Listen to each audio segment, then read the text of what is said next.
All right, we have 2 questions here. The first one reads as follows. The character's behavior during the gift giving mainly serves to, and I've covered up the answers here. And then the following question asks us to cite textual evidence. Which choice provides the best evidence for the answer to the previous question? So the answer to question 5 is going to support the answer to question 4. So let's think about 4 first. This is asking 2 questions, actually. What is, first, the character's behavior during the gift giving, and what is its main purpose? What does it do? So let's go over and look at the gift giving, which, as we can see from question 5, happens somewhere between lines 37 and 52. All right, so I can see here that at line 30 is the start of the gift giving. Let's see what 52 is. Well, this is all about like the feet touching. And that's not the gift giving. So I'm going to scoot back up to line 30. Okay, once they were inside, Mamima gave the pot of yogurt and the pot of sweetmeats to the old lady. So how are the characters behaving during the gift giving? That's the first thing that I'm thinking about. How do they behave and why are they doing it? And so Mamima and Chotomama, right, the mother and father-in-law, are giving this modest host gift of yogurt and candy to the old lady and the old man. And first, the old lady says, "Oh, this is too much." As though she's just gotten, the Koh-i-Noor diamond, extremely valuable gem. And Chotomama replies that it's not a big deal. Come, it's nothing. So he's behaving as though it is a big deal, even though he's trying to downplay it.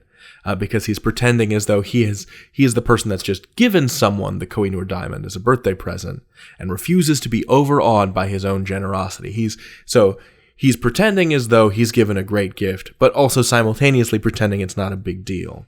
And Sandeep, the narrator, the main character, says it was nothing, of course, only Ganguram sweets and yogurt, but they fussed and created the illusion that it was something unique and untasted and unencountered. So everyone is behaving as though it's a big deal, even though it's not a big deal. So they're playing it up, even though it is nothing. That's how they behave, and that's why they're doing it. They're creating the impression, the illusion, that the host gifts are very big and very important.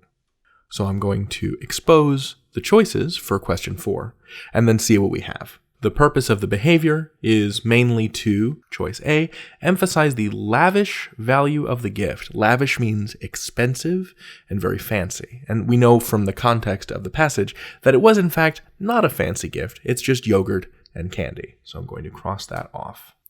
B, inflate the significance of the gesture. Now that is what is happening, right? I'm going to leave this for now because there might be something that's even closer. But definitely going by Sandeep's depiction, right? His narration at the end of that paragraph says, it was nothing after all, but they behaved as though they fussed and made it seem as though it were something untasted and unique and untasted and unencountered, I believe is what it actually says. So let's leave B for now. Let's not cross it off quite yet.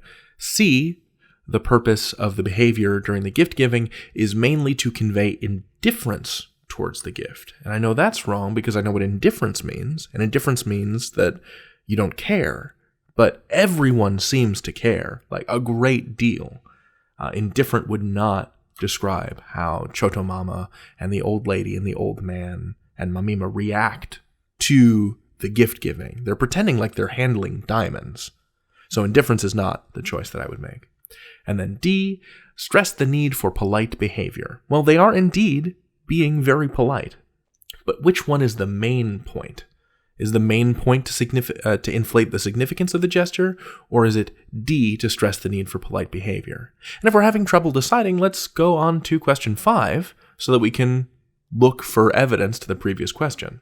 And I'm pretty sure that C and D occur outside the gift-giving scene. Let's make sure really quickly, but I think that's the feet touching. Yeah, there's line 44, and it's Sandeep's, the married couple stoop to touch Chotomama's feet, everyone's feet, and Chotomama struggles to keep the hands away from the feet. That's C, 44 to 46, and then 50 to 52. I have not met you for 2 years, Dada. You must not stop me. Also has nothing to do with the gift giving. That's just a ritual greeting that the the son-in-law is trying to do and the father-in-law is trying to avoid. So I'm just going to cross those off because those don't have anything to do with sweetmeats and yogurt. And now let's go back to lines 37 to 40 and see if there's evidence either for inflating the significance of the gesture or D, stressing the need for polite behavior, explicitly supported by the text. So line 37, beginning with "it was nothing." It was nothing, of course. Only gangaram, sweets, and yogurt, but they fussed and created the illusion that it was something unique and untasted and unencountered. So it was nothing to yogurt is the first choice, and then they to unencountered is the second. So this is choice A, and this here is choice B.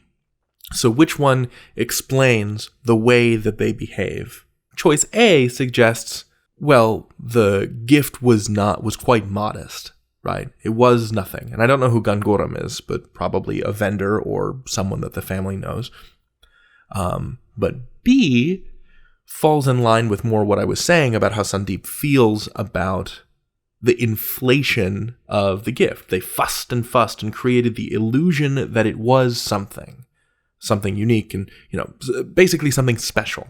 So answer choice A here, it was yogurt, neither supports the significance of the gesture nor the need for polite behavior, right? Politeness is not even covered in it. But also, that doesn't inflate the significance of the gesture, it deflates it, because it's just yogurt. So I'm going to cross this off.